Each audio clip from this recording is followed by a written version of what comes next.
What's up, Internet? I'm Aries Van Dam, and today's dating horror story is going to be about cultural differences. The way I got to this topic, I dated a Vietnamese girl for about 3 weeks or so, and it was a very, very different thing. Like culturally was very different, and there's some things that you got to get used to and you got to understand if you're going to date, people from different cultures, which everyone's from a different culture, but vastly different cultures. She was very, very direct. She business, all business, and I would go there to her house. She lived about 60 miles from me. This is a young lady I dated for, like I said, about 3 weeks. And we didn't get to know each other that much. I would go there and take her out to dinner, and then we'd go back to her apartment and I'd sleep over. So we didn't get to know each other a lot because there was a language barrier and such. And then eventually when she started bringing her son around when she had him, and I would come visit on days when she had him, it was difficult. She was a bit of a food prostitute. She kind of it felt like she was just dating me for food almost. Because she didn't want to get to know me. She didn't want to come see my house. She didn't want to do anything. She just wanted me to come there, 2 or 3 times a week and pay for dinner and then leave. And after sex and then leave. And so I wasn't used to it. And I just kept saying, well, maybe it's cultural. She's Vietnamese and I've never dated a Vietnamese girl. So maybe that's just how they are. And then whenever she started bringing her son around, it started to feel more transactional. Like she would order food for her son and her son wouldn't even eat. And I'd be like, he's not going to eat that? And she'd be like, no, that's for tomorrow. I was like, why am I buying your kid's dinner for tomorrow? I'm not even going to be here. In my mind, that's just kind of like, why am I buying dinner if he's not even hungry? But it was transactional in her mind, I guess. And then another cultural difference that I found is she would put her son to bed, and she had a king-size bed, but she would put him to bed on one side of the bed, and then she would want me to sleep with her on the other side of the bed. And when I say sleep with her, I mean like, sexual stuff. And I felt very uncomfortable having, someone else's child that close to me in that state. I'm uncomfortable with that. And she had another room. We could go in the living room and do that. But she didn't want to. She wanted to do that right next to her kid. And I just found that to be very, very disturbing. Like I'm not used to having an erection with a child in the room. That's just awkward. It's very, very awkward. Even if he's asleep, I don't care about that. It's still awkward. It just something about it felt unnatural to me. Like, and I know it's not like she's doing anything nefarious. It's not like this is some kind of she's getting sexual gratification from it or anything like that. That's how they grew up because they would have 16 people living in a 2-bedroom house. So sex is wherever you can get it. Whenever someone's asleep, you'll do it.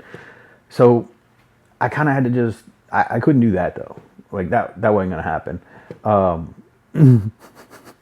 So I ended up having to break up with her just because it was just too weird. And I mean, I could probably date a Vietnamese girl if she didn't have kids. Like if it was our kid, I could just tell her, no, he's going into his room.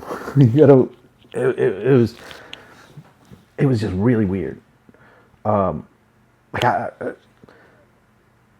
Like it's hard to maintain an erection whenever you're worried about a little kid waking up and being scarred for life. Like I just didn't want that on my conscience. When I was younger, I probably wouldn't have gave a shit.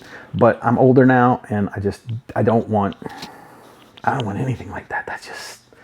It's so weird and so different from what I'm used to that it was just too much for me. So I need to find a Vietnamese girl either with no kids or, that didn't live like that. Like I just can't do that. And there were other things, like I think she was sleeping with other people whenever I wasn't supplying dinner. So that was a bigger issue. But yeah, it was a problem because I have 4 bedrooms here and she didn't want to come visit my house ever. I told her he could have a room. He can go sleep in his own room. Didn't want to come, wants me to come there and do that right next to him. And it's not for me. But maybe for you, if that's what you're into, man, they're out there. There are people out there who will just have sex with you just for food. And what was really disturbing about this one with her is she was so pretty. And it was like, man, why are you this? Be something else. But she was what she is. So, and I don't think that the food prostitute part was cultural. I think that was just, because I see a lot of women that obviously are dating just for food. They'll go out on a date with a different man every night, and they're just looking to get dinner. And they'd rather you pay for it than them. They're not going to try and sleep with you. They're not going to try and date you. They just want dinner. I've had about 3 of those in about 2.5 years that I've been dating again. 2 years, roughly. So I've had about 3 or 4 of those where I feel like it was just about dinner. Wasn't going to go anywhere. So you should probably talk to women a little bit more to find out if that's what they are. Because I don't supply dinner if I'm just... I'll buy my own dinner, but I'm not buying dinner for, a community woman. So, yeah, but that's not really a food prostitute. They're not really even going to sleep with you. They're just going to... Yeah. That's what you have to deal with now, men. You have to deal with women who just pretend like they like you until dinner comes, and as soon as the check arrives, they're gone. That's what the economy has made women into. Food prostitutes. She was an obvious food prostitute because she would even message me sometimes wanting me to pay for dinner when I wasn't even there. It's like, bitch, you don't even know my middle name. Like, I'm not buying dinner for you like that. So you could make it work because this girl didn't have this issue because she was really fit. She was extremely cute. Like, she could have got money as a prostitute. That's what she wanted. Not from me, but from guys.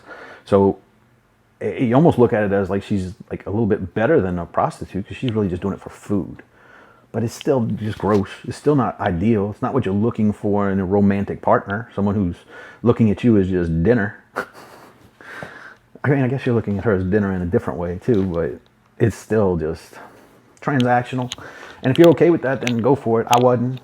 I thought I would be. My friends were mad at me because she was so hot, man. Oh, God.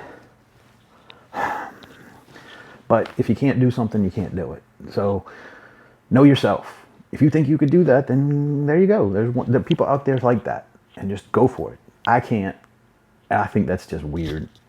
And I hate saying that because I'm really open-minded, but it's just, I don't like anything involving children. Like, whenever I'm in my sexy time, I don't want children to even be in my head. Get them away. Ugh. They're boner killers. Like, I don't want to mix those two up. They need to be in separate rooms, at least. Maybe even separate houses. People are so weird. You're going to encounter a lot of weirdness out there. And that was actually a fun one, though. Like, I look back on that fondly because we had some really good times until she started getting weird. So, peace.